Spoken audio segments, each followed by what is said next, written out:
রব খুশি হলে দুনিয়ার মানুষ গালি দিল কি আসে যায়। আপনি সবার প্রিয় হলেন, রব আপনাকে দেখতে পারে না, তো প্রিয় হলেন কার?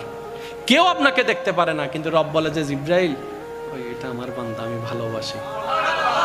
মওলা সোয়াব তো নাই, জান্নাতে যাইতে গেলে তো সোয়াবের দরকার আছে, কিন্তু আমার তো হায়াত অর্ধেক শেষ, বেশি দিন আর বাঁচবো না।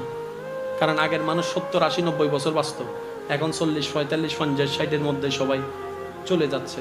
মওলা আমার তো 40 বছর শেষ, আমার তো 45 বছর শেষ, এই বাকি অল্প হায়াত আমি কি করবো? এত সোয়াব তো কামানোর কোনো সুযোগ নাই। আমি যদি 5 বছর বাঁচি তাহলে রোজা পাবো মাত্র 5 বার, হজ তো 5 বার করতে পারবো না, সামর্থ্য তো আমার কাছে নাই। ও মওলা কত কাজের কারণে তো নামাজ ছুটে যাচ্ছে ইচ্ছাই অনিচ্ছাই, মওলা আমি এতগুলো সওয়াব কিভাবে কামাবো? রব বলে যে মালিক আমি আসি তো। সুবহানাল্লাহ।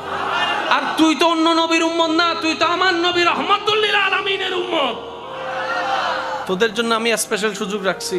আল্লাহ কি? সূরা ফুরকানের 70 নম্বর আয়াতে আল্লাহ পাক বলছেন ইল্লা মান তাবা ওয়া আমানা ওয়া আমিলা আমালান সালিহান ফাউলাইকা ইউবাদদিলুল্লাহু সাইয়্যাতিহিম।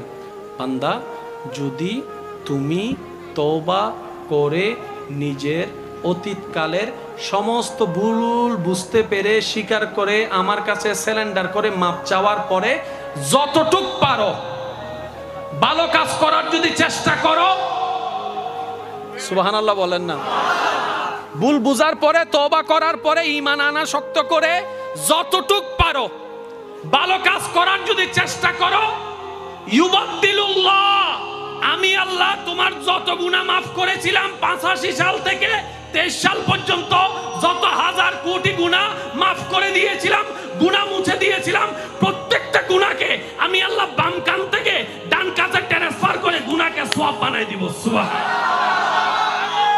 যেতে হবে রবের দিকে, শয়তান টানতেছে নিজের দিকে। এই যে একটা শয়তানে টানতেছে, আপনি রবের দিকে যাচ্ছেন, এই যুদ্ধটা দেখতে রব বেশি খুশি হয়। আর একটু জোরে বলা যাবে সুবহানাল্লাহ।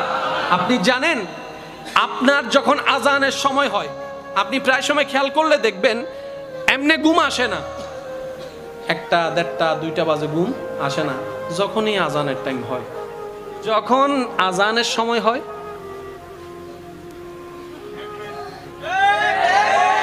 এই একটা সিচুয়েশন। আবার আরেক সময় হচ্ছে আপনি নামাজ পড়ার জন্য সম্পূর্ণ প্রস্তুত, আজানও শুনেছেন একদম সম্পূর্ণ প্রস্তুত, তখন নামাজটার পড়া হয় না। এটার মামলা কি শুনেন, শয়তান আপনাকে ডাকছে নিজের দিকে, আপনাকে যেতে হবে রবের দিকে। এই যে মাঝখানের যে যুদ্ধ, এটাকে বলা হয় জিহাদে আকবর। সুবহানাল্লাহ বলেন না।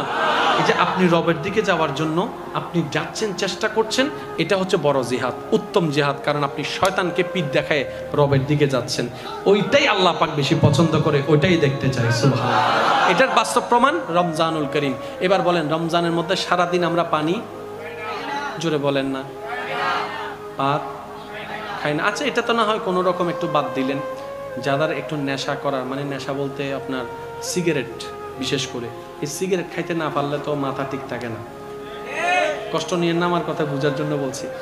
যে সিগারেট ছাড়া থাকতে পারে না, ইফতারের সময় আজানটা দিতে দেরি, খেজুর একটা মুখে দিয়ে আমার বদ্দা দিছে দূর। যে মানুষটা সিগারেট ছাড়া থাকতে পারে না, সে কিন্তু সকাল 10টা কেউ সিগারেট দিলেও খাচ্ছে না। জোরে বলেন না রে ভাই। 2টা বাজে যখন বুক তৃষ্ণায় ফেটে যাচ্ছে, পানি দিলেও খাচ্ছে না।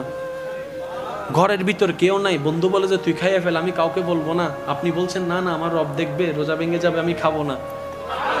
এ রব এগুলা দেখতে চাই, রব এগুলা দেখতে চাই, এগুলো